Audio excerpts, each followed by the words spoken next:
नमस्कार. मधुरम चॅनलमध्ये तुमच्या सगळ्यांचं पुन्हा एकदा स्वागत.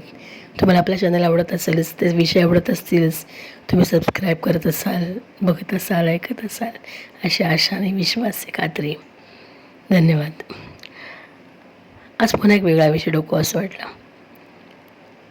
आयुष्य जगताना अनेक वाईट प्रसंग येतात, चांगले प्रसंग येतात, कधी कौतुक होतं, कधी निराशा बदरी पडते. दुःख आहे, सुख आहे, दोन्ही गोष्टी आहेत. सगळ्या गोष्टी मान्यवर असतात, हे तत्त्वज्ञान सगळ्यांना माहितीच आहे.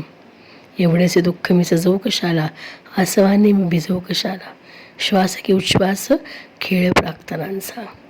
त्याचं कर्म असतं आणि त्यानुसार त्याच्या आयुष्यात या घटना घडत असतात असं म्हटलं तरी वावगं ठरणार नाही. एवढेच नव्हे तर अगदी पावसालासुद्धा कुठं माहिती असतं ना की मातीतून काय उगवणार, तो फक्त मनसोक्त कोसळून जातो. आयुष्य असंच जगावं. काय होणार पुढे, कसं होणार, कधी होणार हे न पाहताच मनसोक्त जगता यायला हवं. आयुष्य कठीण अजिबात नसतं. जगण्याचं साधं सोपं गणित अवघड वाटावं असं नसतंच मुळे. आपण त्याकडे कसे बघतो यावर शेवटी सगळे आपल्यातच, आपल्यावरच हेच सांगता येईल. काय असतं जगणं?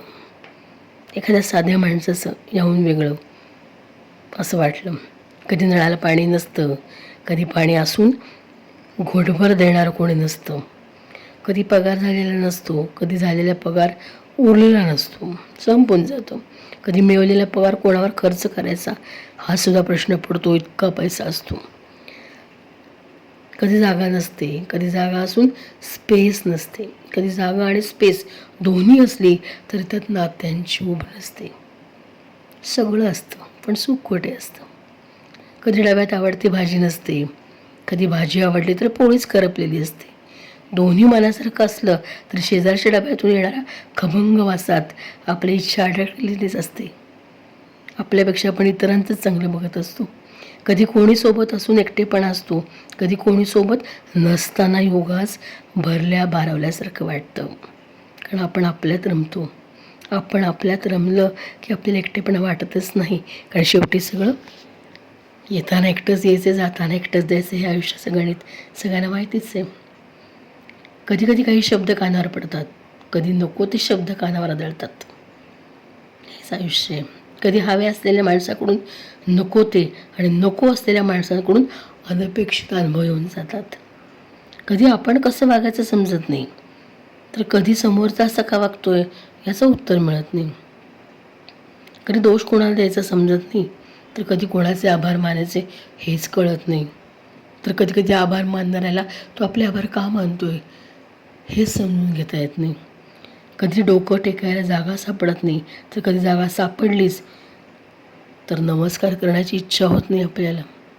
कधी कुठे कडक आणि कुठे सहज वागायचं हेच कळत नाही. कधी कधी कधी समोरचा आपल्याला अकारण हक्काचा वाटू लागते. कधी समोरच्याने आपल्यावर दाखवलेला हक्क आपल्याला नकोसा वाटू लागतो.